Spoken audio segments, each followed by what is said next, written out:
Hi everyone, thanks for joining me for this screencast video in which we're going to take a look at the early Cold War politics at home in the United States. We're going to focus really on domestic policies in the late 1940s and early 1950s. Furthermore, we're going to look at specifically the policies of Harry S. Truman as president, as well as a senator by the name of Joseph McCarthy and his role in the Second Red Scare. So if you're curious of where this content is located in your textbooks, it's going to be scattered throughout chapters 19 and 20. And furthermore, as you're watching this video, please make sure you're taking some detailed quality notes on the content. Feel free to stop, pause, or even go back in the video as needed to get that content. So as I just mentioned, this video is going to really focus on the policies of President Harry S. Truman when he takes the office of the presidency in April of 1945. Remember, that's as a result of President Franklin Delano Roosevelt's death. And so as we've looked at, this is a very tumultuous time when he takes the president, Harry Truman. It's 1945. He's charged with ending World War II, which we evaluated with the use of the atomic bombs against Japan. But also, too, he's president when that competition between the two emerging world powers of the United States and the Soviet Union come into play at the end of World War II, ushering in the Cold War era. And so we're going to look at a number of his policies. Again, domestic policy. We've looked at his foreign policy with containment and how to deal with stopping the spread of Soviet communism. But when you take a look at what was his plan for domestic happenings here in the United States, that's widely held and called something referred to as the Fair Deal. So this borrows heavily from the New Deal policies of FDR in the 1930s that we looked at. And Truman wanted to essentially expand or see a continuation of New Deal liberalism. So some of the things he wanted to add to the already existing New Deal policies is that he wanted to see universal health care added for all Americans. He wanted further protection for labor unions and workers' rights. He believed if workers' rights were stable, this would then create, again, further stability within the United States economy. And furthermore, civil rights. He absolutely wanted to build upon the work that FDR had already started when he was president in advancing and protecting African American civil rights. So some of the ways he starts doing that is he implements what's called the Fair Employment Practice Commission, and this looked at how the federal government could hire more African Americans and minorities to federal jobs. And as we already looked at too, Truman is also responsible for integrating the U.S. Armed Forces. So, no more all black units and all white units. They are now integrated together, and that happens with Executive Order in 1948. Unfortunately, though, a lot of these policies are going to be opposed by Congress, both with conservative Republicans who didn't want to see an extension of New Deal programs, but also even within his own party, Southern Democrats were going to be very much against Truman's policies, especially in the area of civil rights. So that's what I want to quickly explore there, some detail. So, one of the ways in which Truman's policies towards labor unions is attacked by Congress is something called in 1947 the Taft Hartley Act. So, actually, Truman despised this legislation, as we'll go through why in just a second, and he actually vetoed it. Unfortunately, they were able to override Truman's veto in Congress, and this was sponsored by Republicans, and it's no surprise it was an anti union law. So what this did was it ended New Deal labor policies, all of those things we looked at that prevented or protected, labor unions and workers' rights with the New Deal, like the Wagner Act. All of those are going to be thrown out the window with this Taft-Hartley Act. So some of the provision says it prohibited closed shops. You could only hire people in closed shops that were union members. Again, that changes with this. This now is going to allow employees to hire union and non-union workers, and that would sort of divide a workplace. You also had to require non-communist oath that people pledge loyalty to the United States and they were not part of any type of communist party or affiliation. It also stopped donations that unions could make to political campaigns. So it prohibited union workers and members from, supporting a candidate running for public office that in hence would support them. And then lastly, it interfered with their ability to strike. This law now required a 60-day cooling off period before a strike could happen.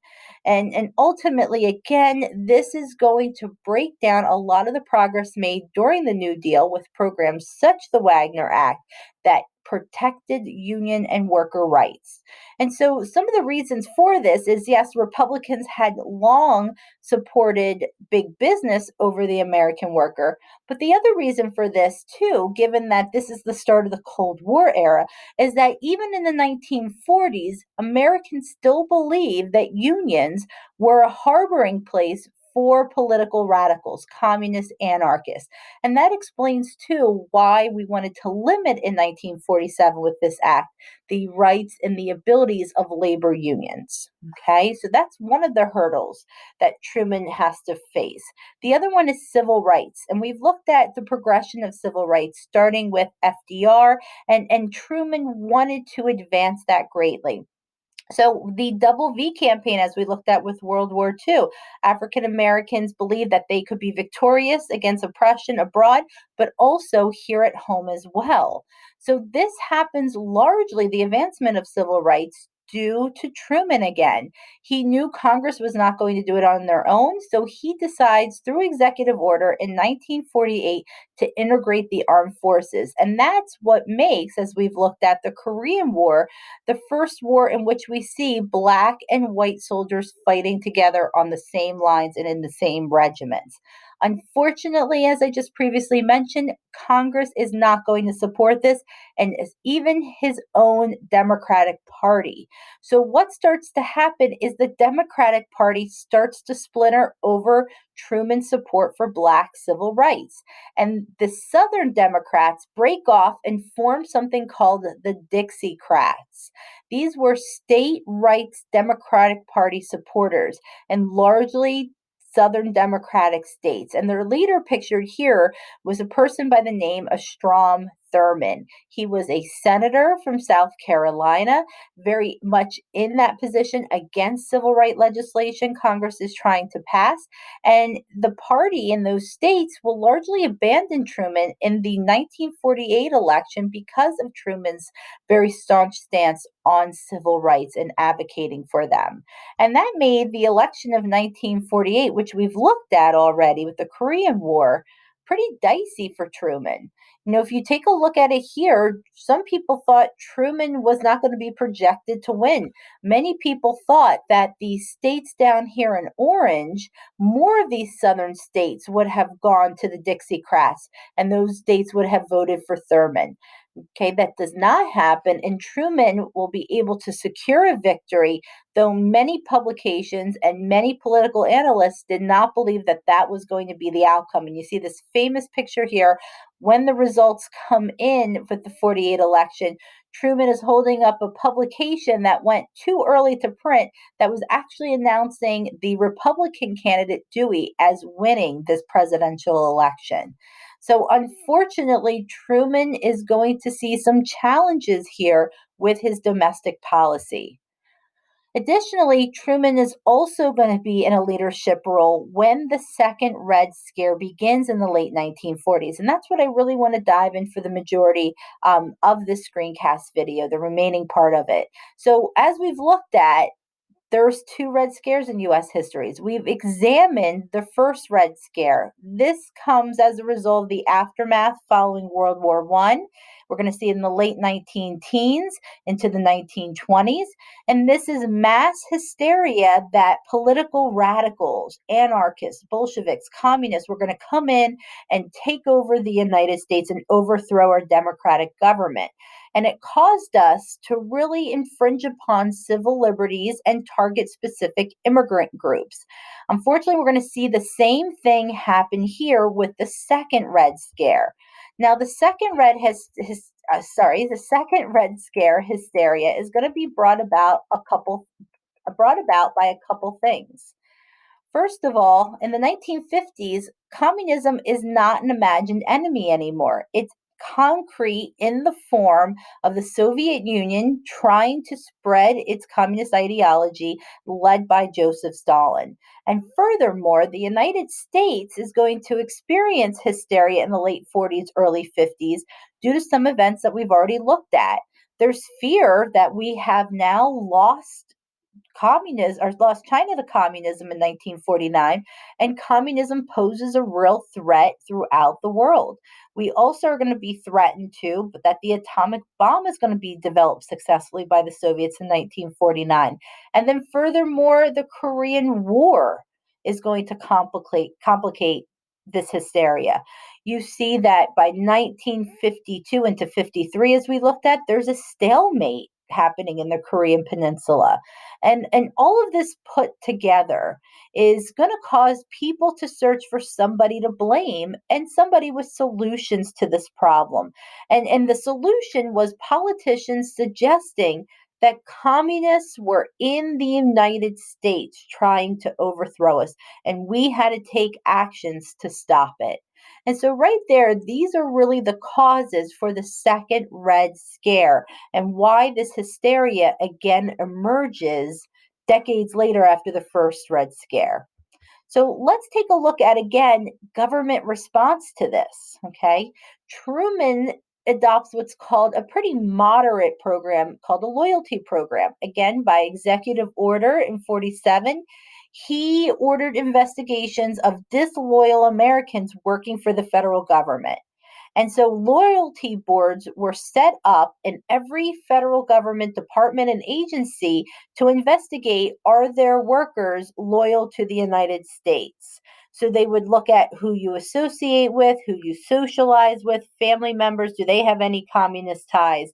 And you would be investigated that way. If it was found out that you potentially had some sympathies towards the Communist Party, or linked in any way to Soviets, you would probably be dismissed from your job. And that did happen. But the government arm that really plays a role in not only cracking down and protecting American from these communists, but really elevating mass hysteria is going to be a committee within the United States Congress called HUAC. This is very important to know. The House Un-American Activities Committee is what HUAC stands for. And so this is a committee within Congress that is going to take the lead in looking at who are people in the United States, whether they're federal government employees or even those outside of the federal government that pose a threat to the United States, that are sympathetic to communism. And so what they looked at was not only, as I said, government workers or politicians, but they're looking at things like teachers. In public schools, private schools, and universities, what are teachers teaching children?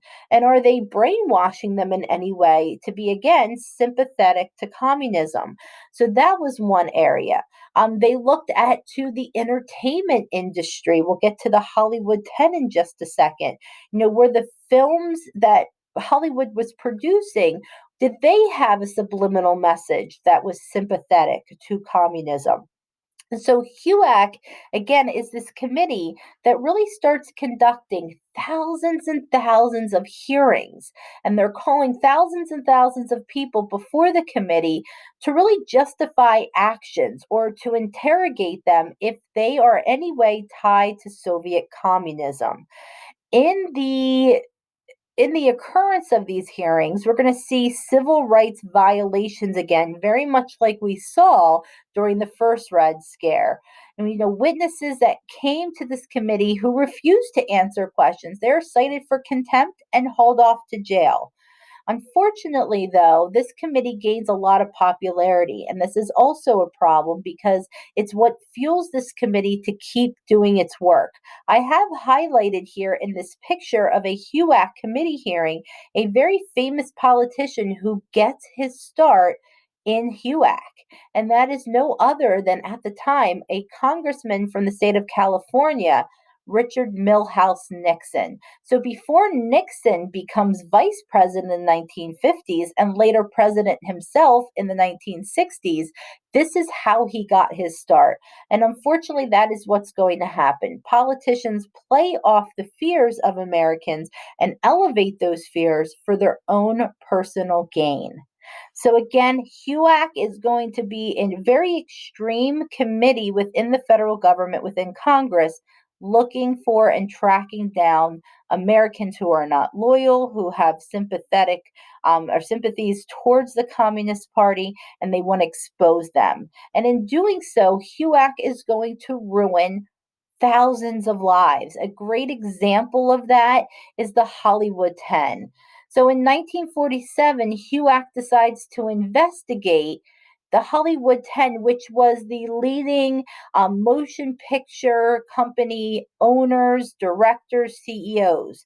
And these were the people that were making films, post war films, about a variety of topics. And HUAC wanted to make sure that these people leading the industry, which some of them were from Eastern Europe descent, did not harbor sympathies towards Soviet communism, that they weren't somehow putting subliminal messages into their film to brainwash the American public. And so when this investigation happens, you're going to actually see the Hollywood 10 refuse to answer questions. They're held in contempt and they're sent to prison for several years because of that action. Furthermore, the Hollywood 10, along with a number of other people that were called before HUAC, they would often find themselves what's called blacklisted. Blacklisted is when people who are under extreme suspicion, they've never been found guilty of anything, they are just under suspicion or they're disfavored, they are not going to be hired, they're not going to be served, and they're just widely overall not going to be accepted in American society. And this is what's going to help bring about quite a bit of conformity in the 1950s. Nobody wants to seem different because if you are, you're going to find yourself sort of a target of HUAC in these investigations. The other thing Congress is doing too to combat infiltration of Soviets in the United States to overthrow our government is a series of legislation that will target specific groups and ultimately take away civil liberties. The first one is the McCarran Act of 1950. And what this is going to do is to force all communists to register with the federal government. The federal government was requiring groups like the Communist Party to give a list of all of their members. So that way they had a list of potential targets. Again, these people had done nothing wrong, just hold unpopular political views, and this will now require their names to be given. The next one is going to be the McCarran-Walter Act of 1952. This is going to bring back the quotas from the first Red Scare of the 1920s. And so we're going to see, to address infiltration of the United States, we're going to see immigration restrictions placed primarily on communist countries. So we're going to limit the number of people coming in from the Soviet Union or any other satellite nations in the Soviet bloc. Furthermore, China, and it's also going to be in parts of Asia and Latin America. So again, these two politicians, we see Senator Pat McCarran as well as Francis Walter in the House of Representatives leading the charge to get legislation passed that is going to be discriminatory and strip people of their civil rights. Again, all in the name of national security. Now, I have to be fair and mention that some of the post war hysteria about Soviet spies was not unfounded. We did have several high profile cases of Soviet spies that had infiltrated the United States as well as the federal government. And so it's fair to mention those as well because they will fuel this hysteria. So, one of the first cases of a Soviet spy is Whittaker Chambers. He is a Soviet spy from 1935 to 38. He actually served as editor of Time magazine. And after 1938, he sort of confesses to being the Soviet spy and helps sort of expose other spies to HUAC. And that's what he does. In 1948, he's brought before HUAC and he starts making some pretty serious allegations against others. And one of the most famous was Alger Hiss. Chambers is going to accuse Alger Hiss, who was a State Department employee, of being a Soviet spy, and that he had documents to prove it. He hid these documents in a hollowed out pumpkin on his farm that proved Hiss was a spy. And again, these papers are going to be known as the Pumpkin Papers. Here you see a young Richard Nixon leading the investigation in the papers, making a very high profile name for himself in this investigation. And ultimately, Hiss is going to be tried for perjury. He's in prison for a handful of years while maintaining his innocence up until the time of his death decades later. Another high profile case is Julius and Ethel Rosenberg. These are two American citizens that were open members of the Communist Party, and they are accused of being atomic bomb spies. As we've looked at, the Soviets were so quick to catch up and develop their own atomic bomb because they had someone on the inside of the Manhattan Project. That person's name was Klaus Fuchs. And the Rosenbergs are implicated into this network of spies that was helping to get information out of the Manhattan Project, okay, to the Soviet Union, again, in the development of their own atomic bomb. And so the brother of Ethel Rosenberg, David Greenglass, is actually an employee at Los Alamos. He is also a member of the Communist Party, and he basically turns against Julius and Ethel and testifies against them that he, along with Klaus Fuchs, were getting information to the Rosenbergs, and then they were sort of meeting another spy to then get that information back to Moscow. Um, I will say the information against Julius Rosenberg was pretty strong. Many historians today believe that Julius Rosenberg was more than likely absolutely involved in this spy game of getting information of the Manhattan Project out into the Soviets.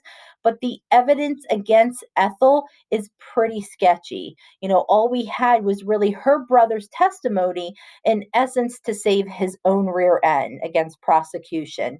Ultimately, the Rosenbergs are tried for their crimes, and in 1953, both are executed. And again, people today heavily question the innocence of Ethel Rosenberg. And this is very reminiscent of another case that we looked at in the 1920s, that Sacco and Vanzetti case.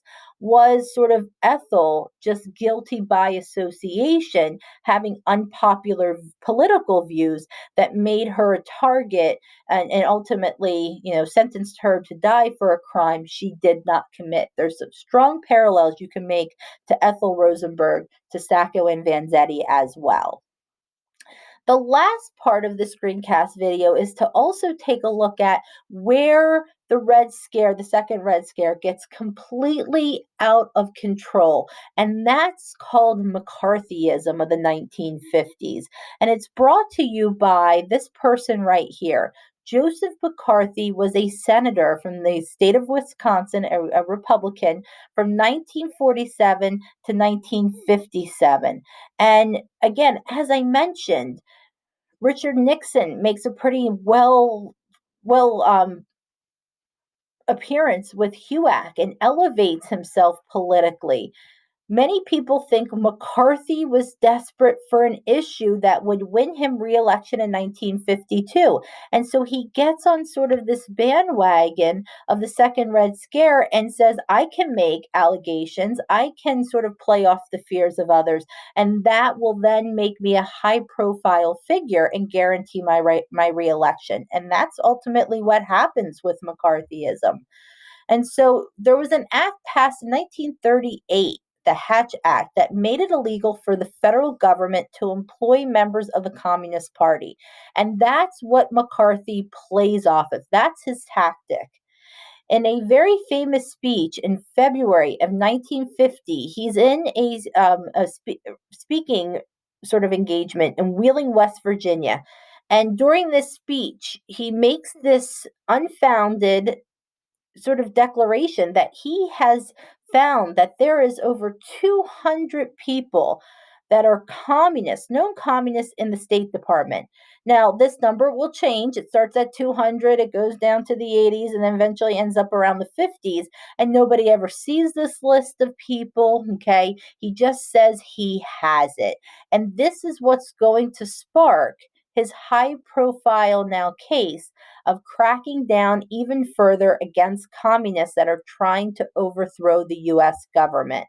And so I love these primary documents. You have a telegraph from McCarthy to Truman, basically saying, you can see the date here, a few days after that February 9th speech in Virginia, saying that in Wheeling Thursday night, he stated the State Department is harboring communists and communist sympathizers to help shape our foreign policy. And he has a name of 57 communists who are currently in the State Department.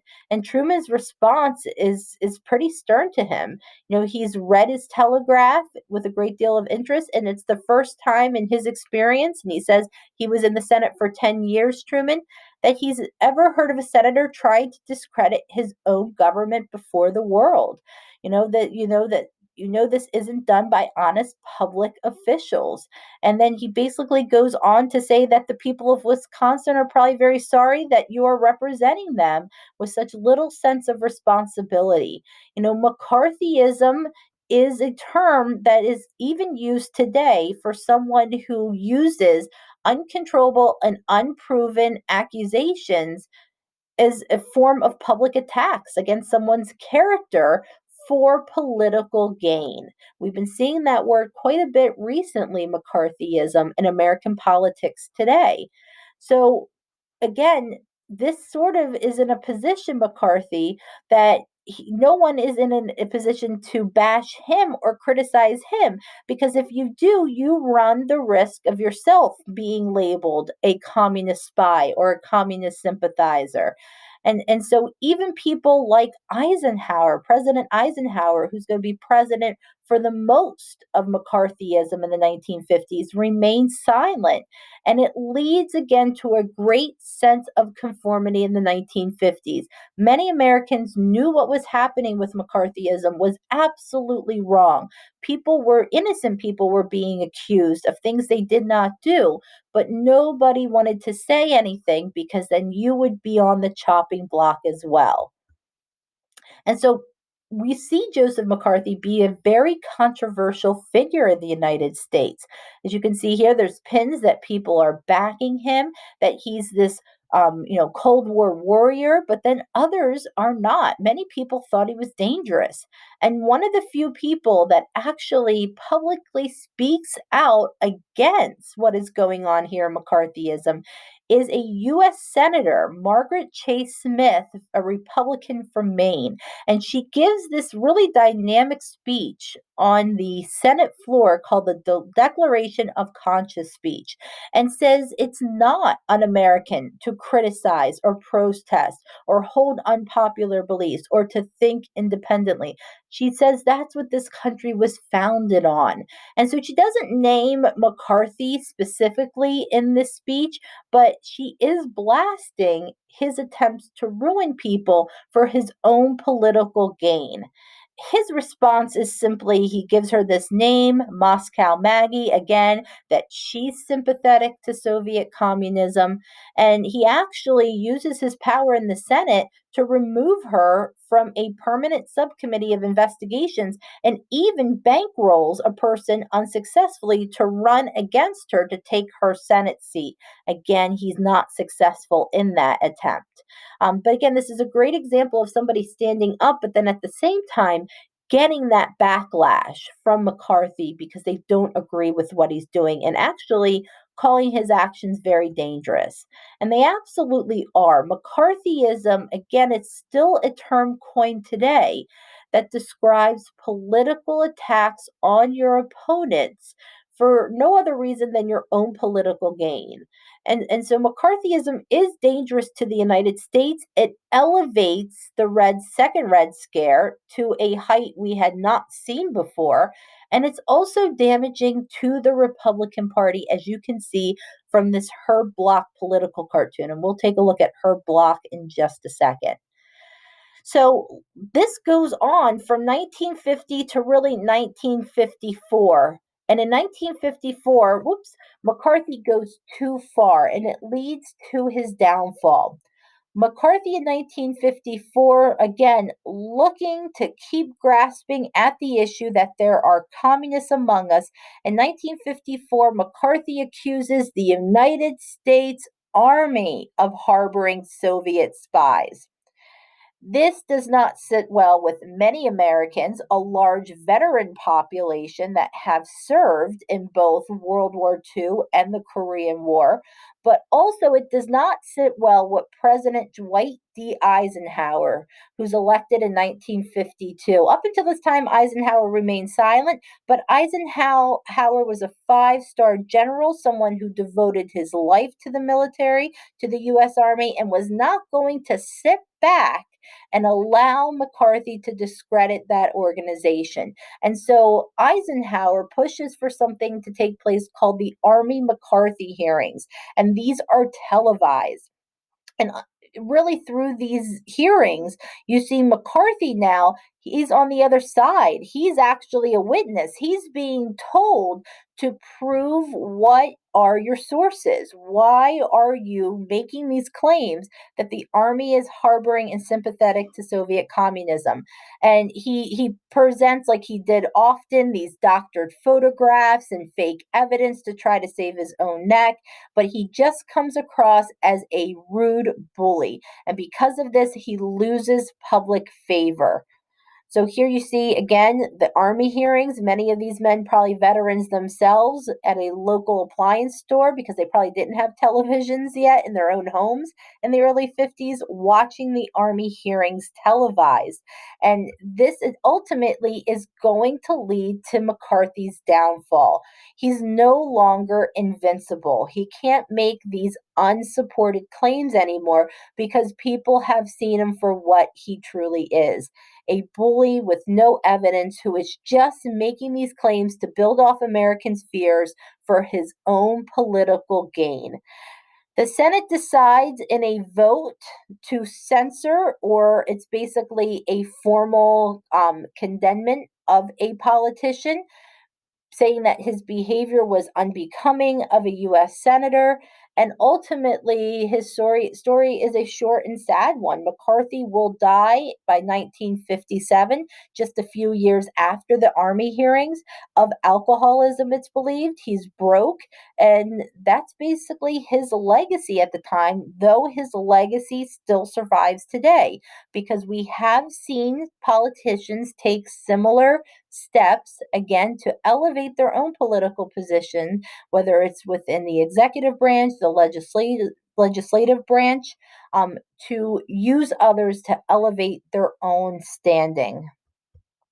And so I like to end here with a few notes that, once again, with Americans being afraid to speak out against what they see happening with McCarthyism or HUAC in the Second Red Scare, art again serves the function of sort of challenging these political views. And so there's two artists I'd like to take a look at here that are going to sort of highlight what was happening when many were afraid to say anything. And so you probably heard of the famous playwright and author, Arthur Miller was his name. He was actually married once to Marilyn Monroe, and he's very well known for two books, Death of a Salesman and then The Crucible, which is largely based upon what was happening in the 1950s with McCarthyism and linking it to the Salem witch trials. The next artist who also plays a role in discrediting McCarthyism and sort of poking fun at what he was claiming and accusing is going to be the cartoonist and author Herb Block.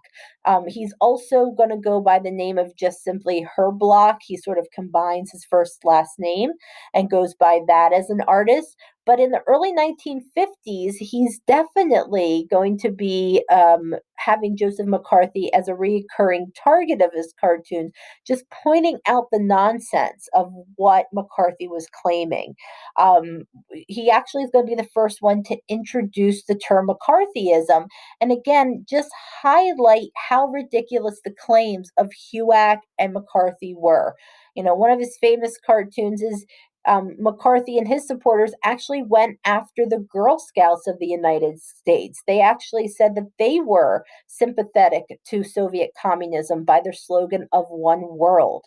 So, stopping here, this is what I would like you to now take a look at. If you go back to our Canvas course, the second Red Scare assignment, I have two options for you to complete here. Again, looking at how the arts in a time of silence that people are afraid to speak up, the arts can sort of be a vehicle or a platform where an artist can show, okay, through a written work like The Crucible or political cartoons, what is really going on here that's wrong. And so I would like you to complete one of the following worksheets. I have a Arthur Miller's analysis of McCarthyism. This is an interview he gave to the New Yorker in 1996. So it's a passage that I'd like you to read with some questions at the end. Or you could select the next one, which is the Herb Block analysis of McCarthyism. This is much more visual in nature. So here I have five really well-known Herb Block cartoons, and I would like you to analyze them, and building off of what you've just learned about the Second Red Scare, McCarthyism, and HUAC, I would like you please to write a short caption explaining what is the commentary of this cartoon? What is this cartoon saying or poking fun at about the time period of the Second Red Scare? So there's a few cartoons here for you, and then just sort of a summary at the end. When you're done, please make sure you submit both your notes from this video as well as the activity you selected, either the Arthur Miller or Herb Block analysis, whichever one you selected. Please make sure you submit them to this assignment. Any questions, please make sure you email me.